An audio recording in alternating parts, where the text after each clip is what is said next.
Yun guys, hello. Meron tayong dumating na bagong item ngayon. Ito ay ang 5K Ultra HD High Action Camera. Yan.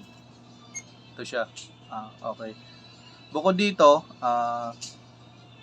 napakaganda ng specs nito. I-compare natin sa 4K. So, kukunin natin yung 4K versus sa 5K. Okay. Ito yung 4K. Okay. 4K. Yan. Ito yung 4K na camera. So, yan. Okay. Dito sa 4K natin mga boss ay single screen lang siya, then hindi siya touchscreen. Yan, hindi siya touchscreen ha. Then wala rin po siya ng audio. Wala siyang audio, pero napakaganda na rin po nito kasi malinaw, then may anti-shaking na po siya. Di katulad ng mga cellphones natin, yung ibang cellphone na ginagamit natin sa pag-video, kapag nakalagay sa mga naka-level na gumagalaw is magalaw talaga. Ito dahil may anti-shaking siya, stable po yung camera niya. Ito po. Ganon din po dito sa 5K. Dito naman sa 5K natin, ito po yung 5K is sulit po yung ating dito, yung niya, yung specs. Kasi kahit na maliit lang siya, yan tingnan nyo po, kahit na maliit lang siya, dual screen na po siya. Ito po, dual screen. Yan. Then, of course, syempre, parang cellphone na po siya. Natatouch screen po, o natatouch po yung screen niya. Di, katulad nitong 4K, hindi po natatouch yung yung screen. Yan. So, yung pong bago niya. Yan. Then, ito pong 5K, may audio po siya. Yung audio niya po is hindi po siya ganong malakas, kaya kailangan po pag nag-video ka, medyo malakas po yung boses mo para kapag ni-replay mo yung pinanood ng iba yung video mo na piniplay is medyo malakas po yung boses mo kapag nilakasan mo. Kasi napansin ko po dito yung audio niya, yung parang pinaka microphone na niya is mahina siya mahina magtanggap. Yan. Ito po yung 5K. Sa 5K naman po, 'di ba? Minsan nagba-vlog tayo, tinaharap natin yung camera sa mukha natin. Pwede mo rin makita dito sa harapan. Pipindutin lang natin tong button sa ilalim ng 2 beses. Huwag po itong nasa taas kasi itong nasa taas is for connection to Wi-Fi po ito. Ito. Yan. So ito, pipindutin na natin ng 2 beses para mapunta sa sa back. Ayan, sa back. Ayan, pumunta sa back. Habang nagsasalita ka, andun nakikita ka. Kung gusto mo nagsasalita, nakikita. Ayun. Ayan, gumagana po siya yung back niya. Napakaganda po nito dahil may back na po siya. Yan.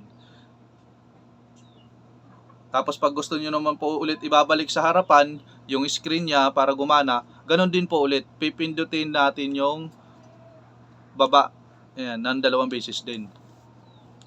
Yan, ay sumobra tayo. Yan, lumabas na.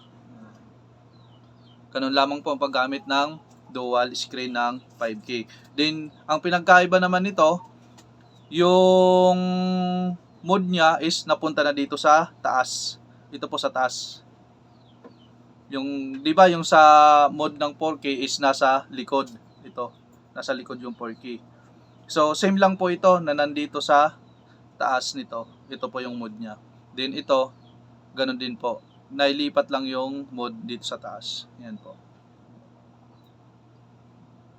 Then, ito po, sa pagpili nyo po ng ganitong 5K Ultra HD camera is kailangan po yung mataas na storage. Kasi yung iba nito mababa lang. Hindi sila tumatanggap ng 128 gig.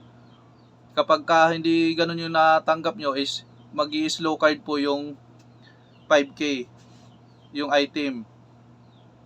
Kaya kailangan po mataas para mataas din po yung storage ninyo. Kasi ang iba nito, 32 gig lang ang kaya, then 64 gig. Magkakaiba po sila ng gig dito. Tas pag binili po natin to, same lang po nito na ano, wala na po siyang kasamang memory card. Kayo pa po ang bibili nito. Yan. Kasi ito binili namin tong pareho na dalawa, wala pong kasamang memory card. Kayo pa po ang bibili. Yan, ito siya. Ito yung 5 key, ito yung 4 key. Oh, okay. So, yun guys. Napakaganda nitong 5K. Dahil natatouch po siya. Ayan po.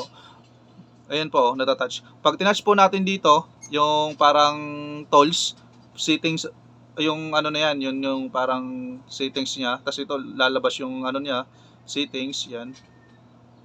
Yan o, napipindot siya o, nababak. Tapos pag pinindot natin dito, yan o, gumagana yung touchscreen. Yan. Pipili ka kung ito, magpi-play ng video, kung meron kang video, andyan na po. O yan o. May zoom in sa, ito rin po, napakaganda nito. Pwede ka po mag-zoom, saka pwede ka rin po mag-zoom in. Yan. Zoom out or zoom in. Ito na po. Di katulad nito, wala po. Walang zoom in, zoom out. Nakikita na po dito sa screen yung zoom in, zoom out. Ano po sa gilid. Ito po, nasa gilid. Itong dalawa, taas, baba. Yan. Yan. Okay guys. Oh, yan oh. At saka improvement na rin po yung ano nito. Napakagandang klase na po ng ano nito. Yung lagayan nito. Di katulad ng lagayan nito na yung lock niya mabilis masira. Ito, napakaganda ng lock ng lagayan nito. Matibay. Yan po. Okay. Yun lamang po. Maraming salamat.